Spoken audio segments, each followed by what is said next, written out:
Okay.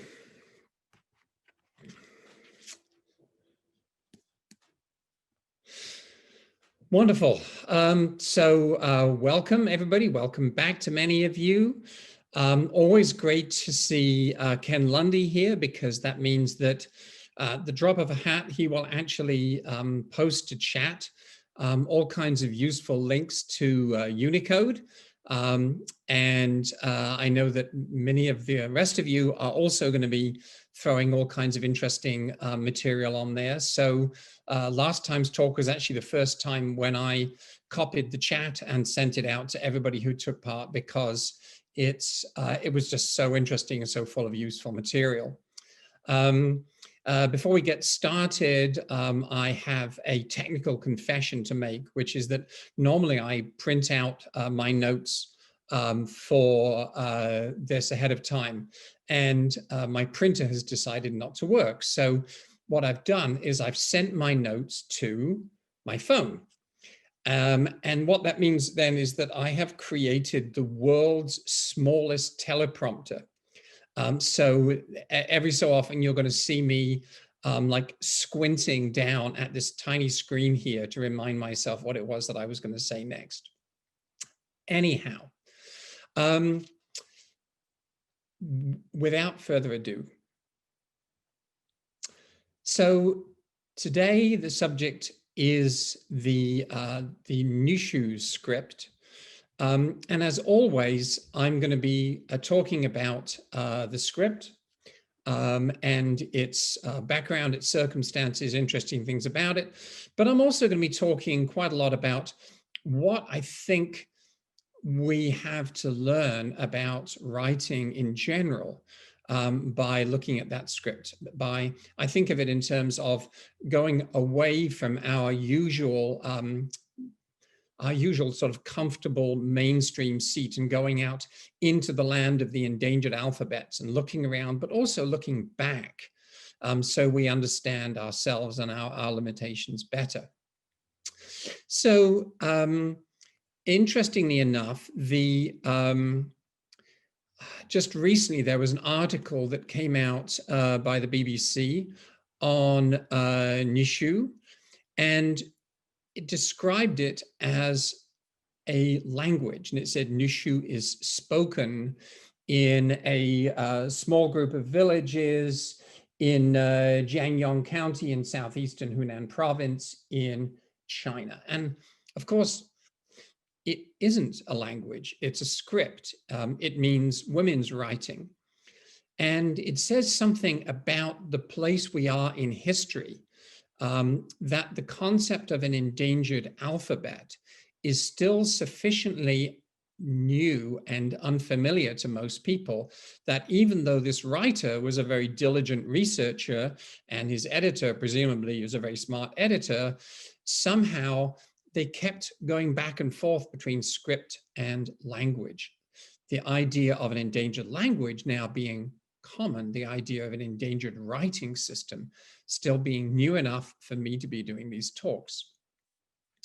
So one of the things that interests me most about Nushu is that it is an indigenous script in a very specific sense of the word.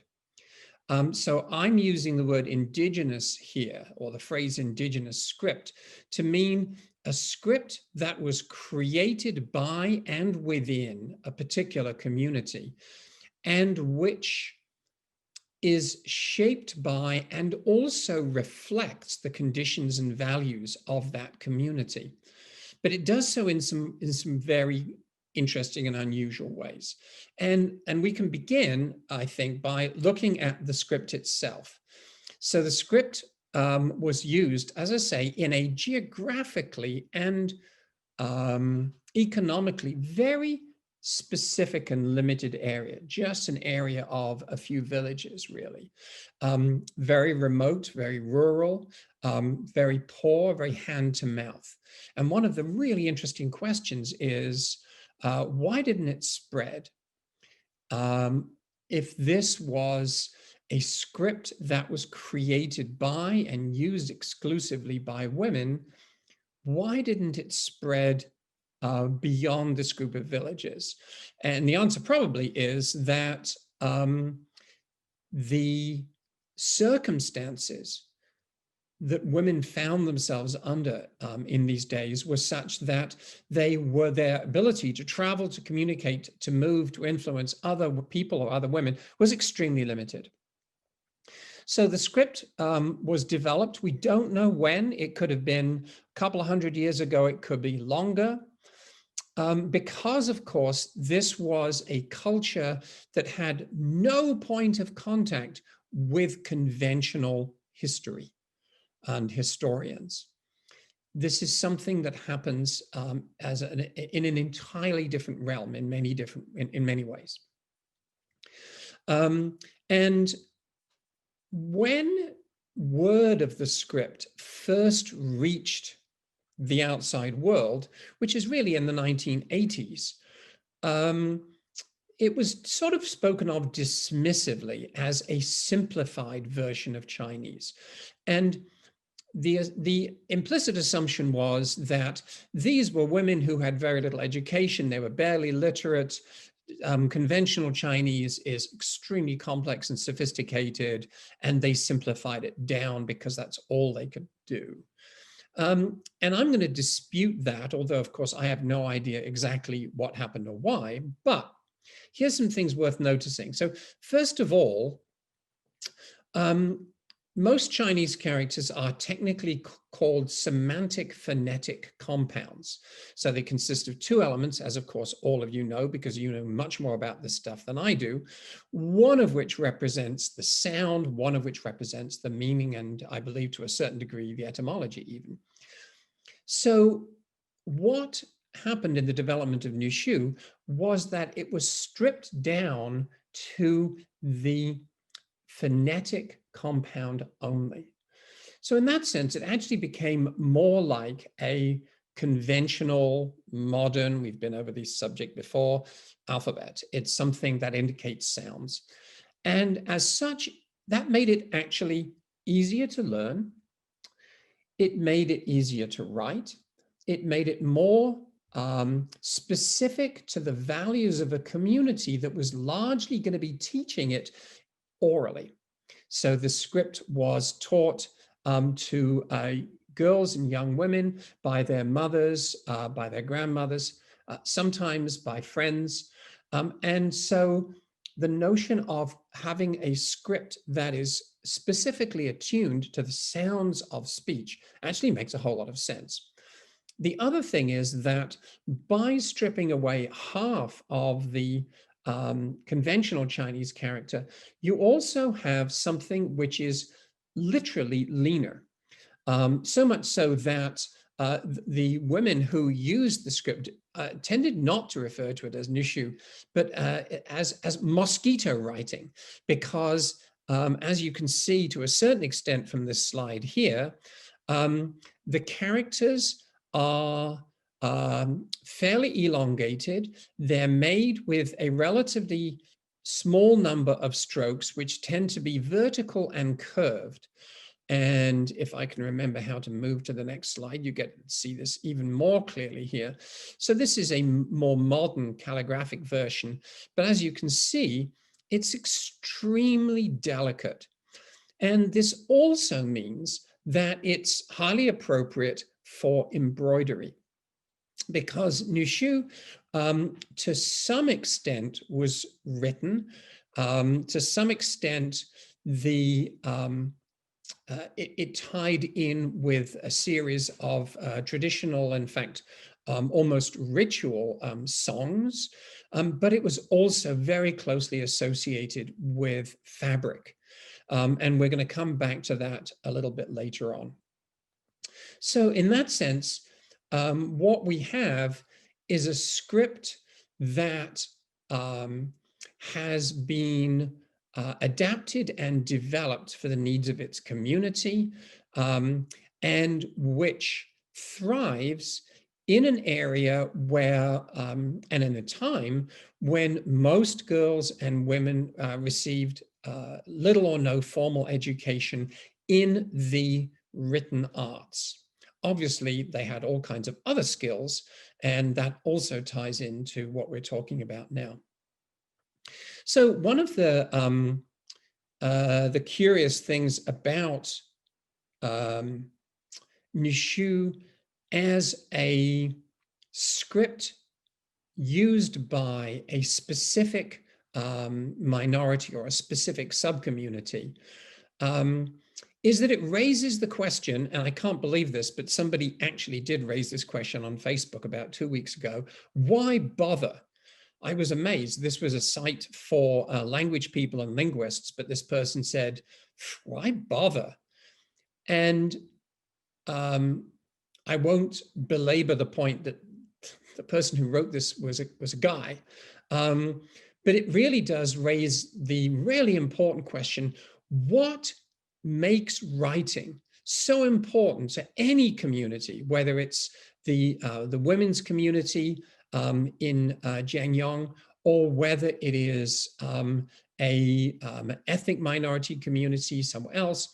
What is so important about writing that collectively people go to all of the trouble of developing or reviving or even creating a writing system? So going back to Nushu, let's talk about how it was used. And I'm going to do a little plug here for something which is not conventionally linguistic at all. It's actually a piece of orchestral music, or a song cycle with short films created by Tan Dun. So Tan Dun is the composer of the music for Crouching Tiger, Hidden Dragon. And he went back to Hunan province, where I believe he grew up. And when he was young, he didn't know anything about this culture. It was so specific to this area and so specific to women that he had only learned about it recently. And he did a lot of filming and a lot of interviewing. And I actually saw the resulting performance at the Saratoga Performing Arts Center in Saratoga Springs. And it was an extraordinarily revealing experience because of what it evoked and what it said about how this script was used. So in this area, the women's community was so separated from the lives and work and activities of men that it's actually not clear whether this was a secret script that women developed in secret so that men wouldn't know they were using it, so that it wouldn't break the ban on girls and women being educated, and which was hidden away, which is one view of it, or whether it was simply that men knew about it and didn't care because the activities and the feelings and the experiences of women were seen as being of no account. And so Nushu literally became the account. It became the account of women's lives at a time when most marriages were arranged. Some of the songs that were sung as a girl was getting ready to be married were actually deeply sad, because the mother might never see her daughter again. The daughter might never see her mother again. They had no control over that, over their own destiny in that sense. And so what becomes really vital is the sharing of that collective experience within the community. And that then, in fact, it becomes so important that a script is developed to convey that. And the script, in some instances, was written, but in many instances, it was woven into fabrics, and in some instances bound into third day books or missives, which were given typically to a young bride, and were a collection of sort of wisdom and advice, but also became sort of a journal. So according to Xiaoming, who is the world's leading expert on Nushu, it's not just a script, it represents a typical Chinese traditional female culture. It was like a ray of sunshine that made women's lives more pleasant. It's a culture of sunshine, she says, which allows women to speak up with their own voices and to fight against male chauvinism, which, of course, was a term that wasn't used, when Nushu was being developed, but the sense that they had an experience of life that was collective and was different from men's was very obvious. As a Nushu practitioner once said, men have their script, books, and texts. They are men of honor. We have our own script, books, and texts. We are women of honor. So Zhao explains that it was customary for women to gather together and sew clothes and sing Nushu songs. So we're going to come back to this relationship between clothing and fabric and writing. The Nushu script can be found inscribed on paper and fans. There is one school of thought that says if they wrote in the folded paper of the fan, and someone came in, a man came into the room, they could simply close the fan and it would disappear. We don't know, or at least I don't know, if that actually was done. Also embroidered on clothes, handkerchiefs, and belts. Each woman in Jiangyong County was responsible for writing a biography, she continues. Those who didn't know how to write might have others write for them. Daughters would also write biographies for their mothers after their deaths. When older women felt the end was near, they would often ask family members to place some of their writing in their coffins and burn other pieces of their work. Thus, most of a woman's work was buried with her. Her descendants were often left with only a few examples. And I should add two things here. As you can see in the little thumbnail image of me right behind, this is one of my carvings in Nushu, which is in a piece of wood cut in the shape of panel of a fan for that reason. And the other thing I wanted to point out about the indigenous nature of the script is that the writing was done typically not, as we've seen in a couple of these slides, with brush on paper, because those would have been expensive, hard to come by. Often it was done with sharpened slivers of bamboo, and the ink, which also would have been a difficult commodity to come by, was sometimes made out of the kind of carbonized fragments of a burnt food at the bottom of a wok. So again, you're getting a sense more and more that the script and the culture very much go hand in hand. Women use their own script to tell stories. This is Xiaoming again. To comfort each other, to sing out sorrow and express admiration. In the process, a paradise was built, says Zhao. Tianguang, heavenly light, is a word that often occurs in Nushu works. Nushu practitioners found comfort in this word, which could guide them through all of their sorrows and difficulties to a better life. No one ever committed suicide, in fact. Now, she is the expert, so she would know.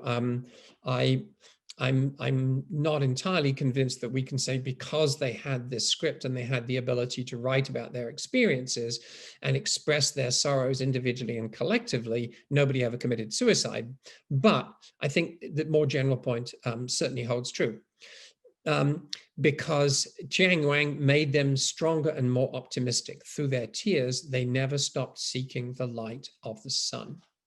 So we have then what we have in any minority or indigenous community, which is a writing system that serves to not only communicate between them, but also to unite them, and to unite them in an expression of collective and individual experience, which therefore conveys the sense of support. It's interesting that the notion of recording history so that other people in years to come would know their individual experience seems to be less powerful, because obviously their histories are often buried with them. And I think that would have been not necessarily on their minds. And I say that because our current notion that everyone keeps a journal because we feel our experiences are important and worth writing down is a very recent notion. I tried to get my grandmother to write her autobiography so that I could learn about what life was like, 100 years ago. And she couldn't bring herself to do it because she couldn't make herself the center of attention as she saw it. And then I asked my mother, and she couldn't do it until she discovered that she had been diagnosed with cancer. And then she realized that she wanted to write a kind of family history so that her grandchildren would know what it was like 100, 150 years previously, because she had also gathered materials about her parents and grandparents. So I think we have something here which is in some sense a journal, but is in some sense not the kind of journal that we're used to thinking about. So this is the program, in fact, for Tandon's song cycle for orchestra. And if you're interested, I can put a link to that in the chat, which I send on to you. And so now I want to go back to what I've been talking or promising for a while, which is a little discussion about what I'm going to call wearable writing. So, as I've said before, our notion that you write, with a writing implement on paper, or obviously more recently, some kind of computer device, that has been only one thread of writing throughout history. Well, I should say since the invention of paper. When you think about it, the notion of combining writing with fabric makes a lot of sense for a whole lot of reasons. Possibly the most significant one is that these were available skills and material if you were a woman in a traditional society. So instead of needing to develop new skills or have new materials, you have embroidery skills already, you are working with fabrics already. It makes perfect sense that you should combine the two and think of fabric as a suitable medium for writing. It also has the effect of identifying yourself with a particular culture through its script. And this is actually remarkably common. So, for example, the Hmong people have a particularly elaborate form of embroidery. And one of the Hmong legends or beliefs is that once upon a time, back in the mists of history, they had their own writing system. But because they were being pursued by the Chinese, they were refugees, their writing system was so important to them that what they did was they concealed it in the designs of their embroidery. And then over time, it got lost or it got forgotten.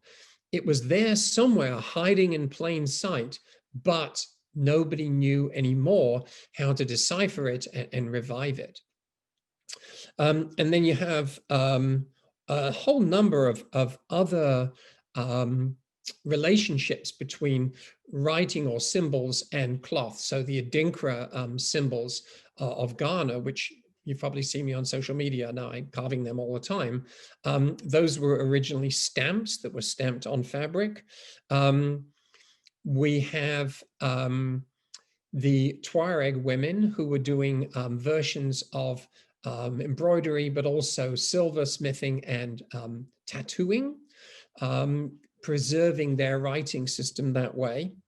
And here what we see is a sort of a more modern manifestation of this, which is, this is very recent. And interestingly enough, this is now 20 plus years after the last practiced habitual practitioner of the Nushu script died, which was 1994.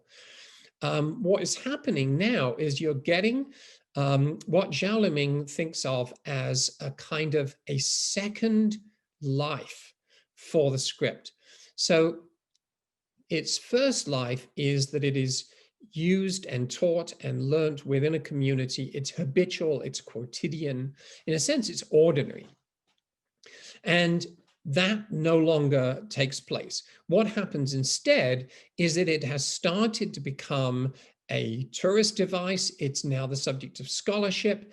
It has become, in some respects, a feminist script, and is now being used here by a fashion designer in China as a way of uniting women's fashion with women's script.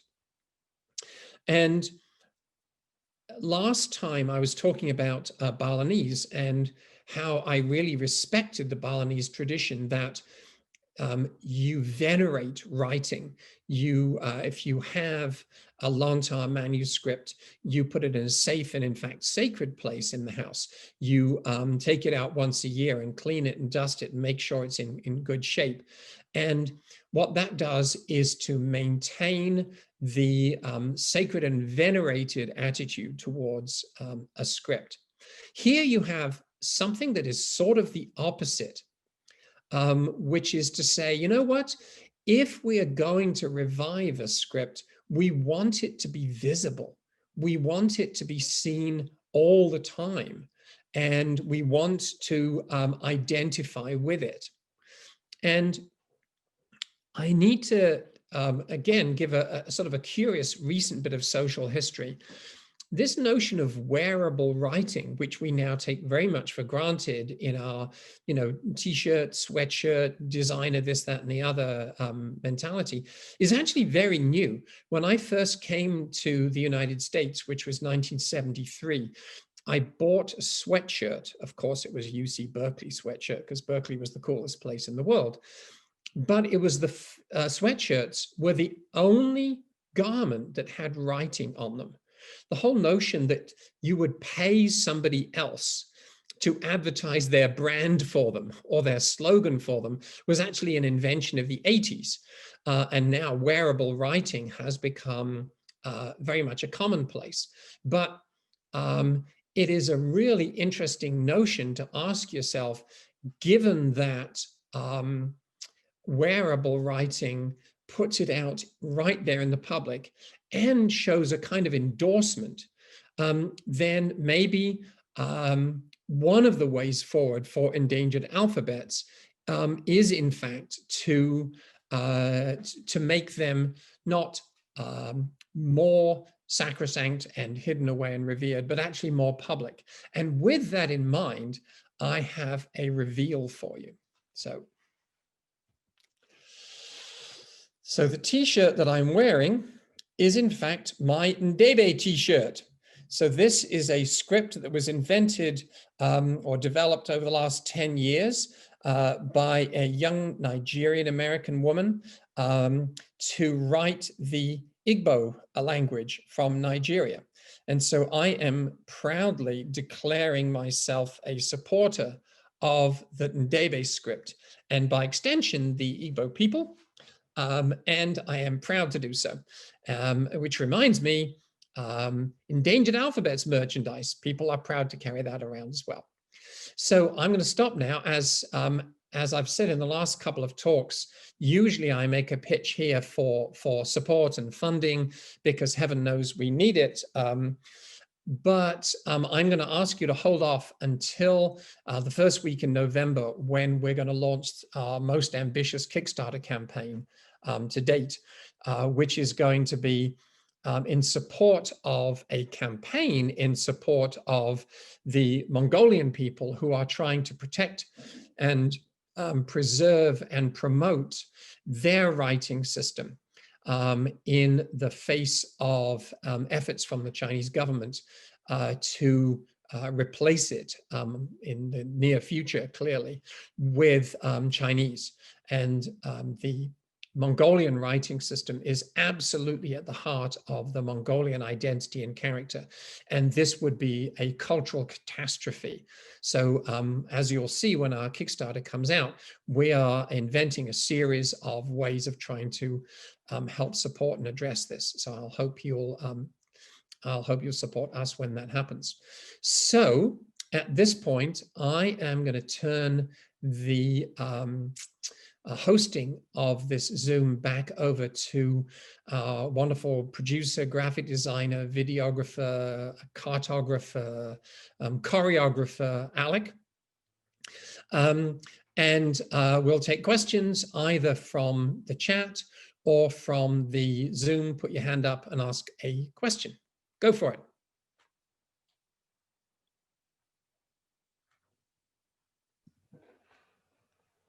No questions in chat yet. No hands up. I find that impossible to believe. Oh, thanks, Ken, for posting the link to the Unicode code chart for the Nushu block. There's a comment from Faye in there that I won't try to read because there's 2 words I don't know. Okay. Okay, écriture féminine, women's writing. So, Faye, tell us all about the irregular or irregular écriture féminine. Is Faye still with us? Yeah, hello. So I don't know how many of you are like French scholars, but Irigaray is a French sort of philosopher, I'd say. And she writes a lot about this idea of a female writing. So the idea that language itself, the way it's structured, even the words we use down to like, you know, gendered languages such as French itself, is a very masculine thing. It's very male. So she's saying the only way that a woman can truly express herself would be to create this new system of writing. So I just thought it was quite interesting, the parallels between that and what you've been speaking about here. That's so interesting, because as I was putting this together, it just occurred to me that the timing of the first kind of general public awareness of the Nushu script is really kind of interesting, because as word really didn't start percolating out into the world until the late 90s, I think if it had come out maybe 20 years earlier, I think it might well have been seized on, because it almost literally is a form of her story. The idea that this is a way of telling the story in a women's voice, using a women's script. And I read a magazine article in which a student, I think it was a graduate student, had gone to visit one of the last Nushu writers. And this woman, who at the time is, of course, extremely elderly, asked her to write her name, and she wrote it in standard Chinese. And the woman said, "Why are you writing it in men's writing? You should be writing it in women's writing." And so she then wrote it out phonetically in Nushu. It's such an interesting subject. Okay, and now, of course, chat is absolutely hopping. Okay. Alec, I'm leaving it to you to be the moderator here. Victoria would be next, wondering about the depth and breadth of literature and similar that exists in Nushu. She's curious because of a parallel with Japanese hiragana. Yes. So Xiaoming actually published a collection of sort of collected Nushu works. Whether it's been translated, I don't know, but I can put a link to that in the email that I send out to you in the chat as well. Also, there is an online Nushu dictionary, which I can send a link to as well. So my understanding is that it's a fairly narrow oeuvre, but it does run to 5 volumes, and I believe most of them are sort of biographies, autobiographies, and sort of transcriptions of the songs that were a vital part of this kind of collective and collectiving community experience. Veronica is asking if you know of other systems of writing created by and or restricted to women. No, I don't. I'm sort of, there is a calligrapher, a Japanese calligrapher, who at the moment is sort of reinterpreting, is this, we've got kawaii here. No, but it's actually, I think it's, oh gosh, I'm sorry. I have, the word is escaping me. It's the standard word that was used for written Japanese like 800 years ago. And then it was more used by women. And so then it became more generally used. I'm sorry, I'm blanking on the word. She is now sort of seizing on this as an ancestral kind of women's literature, women's writing, and is sort of doing calligraphy in that particular form. Olish has posted the link to the nushuscript.org, which is the site of the online dictionary. It's also, and I'm sure all of you know this very well, there are many, many, many, many cultures in the world where the only gender that used the script was male, because only men and boys were given any kind of education in either the storytelling tradition in an oral society or writing tradition in a society that used writing. Yes, women wrote in Japanese using hiragana. I'm sorry, that's the word. Okay, scripts used in Africa mainly for embroidery and art. Yes. So this is something that I am going to have to be doing a lot of learning about very quickly, because I'm doing a talk for the Library of Congress, or 3 talks, one of which is for the Africa division. And there are all kinds of non-alphabetic symbol systems in Africa, especially in West Africa, that use either what we think of as being the decorative arts, namely in fabric or in pottery, engraving in metal, carving in wood, or other more dedicated forms. But it really seems to me that this whole business of wearable writing makes so much sense. I mean, you need a garment anyway. You don't necessarily need a piece of paper anyway. So the idea that combining the two somehow debases the act of writing, or makes it too indigenous, or makes it too kind of touristic or too popular, or takes it away from higher purposes, I think is really a form of snobbery, and possibly also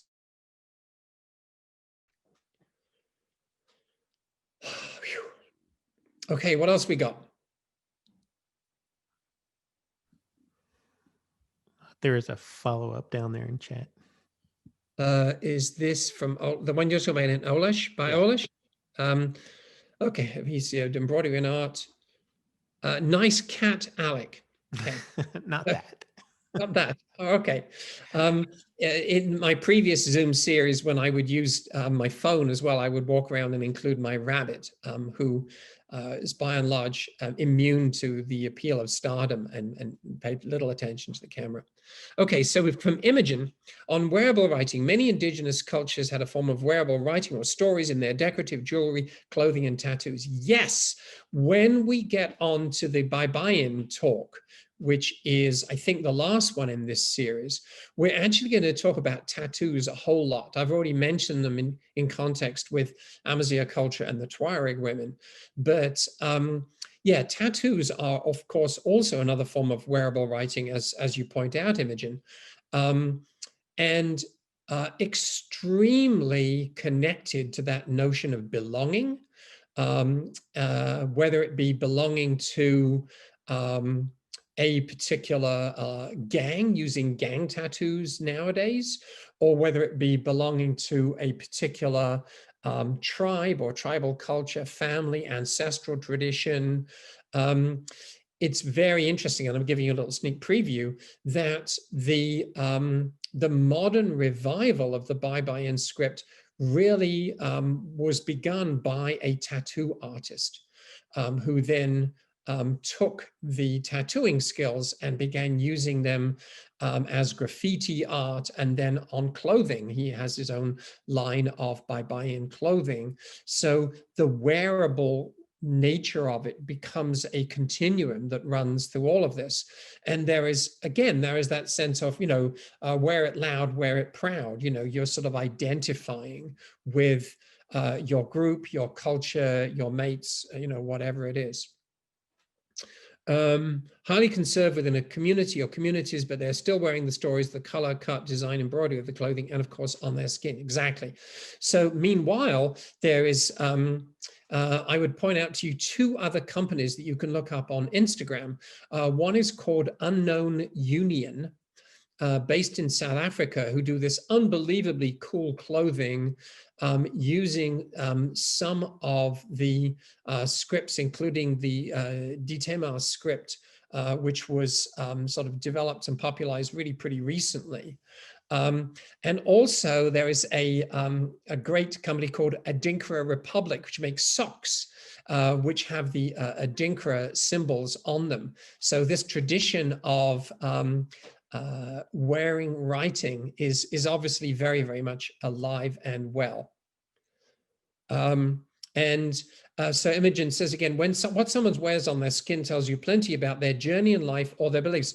I believe this is also especially true in Maori tradition, where there is the tattoos are taken extremely seriously. They say a great deal about the individual's life experience, and they are elements that command respect for that reason. Okay, so Alex says, the wild style trend of graffiti in the 80s was meant in part to be unreadable by those who weren't in the community. Might be some sociological parallels there, absolutely. Oh, I'm dying here. Let's take one more question and then I will crawl off and have another cup of tea.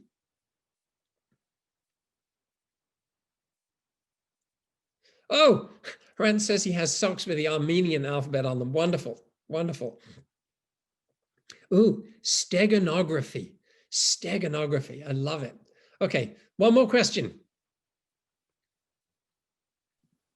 You know what happens when you ask for one more question? Everybody shuts up. Yes, it's either feast or famine at that point.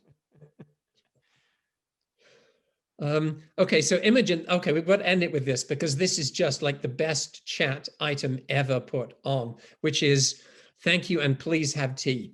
So thank you for being for caring and concerning about my well-being. It's great. I tend to neglect it somewhat myself. So thanks all. As usual, I'll be sending out an email to all of you with the link to the recorded version of today's talk. And it'll also include the link for the next talk, and I will attach the chat. and we will just continue to rock and roll.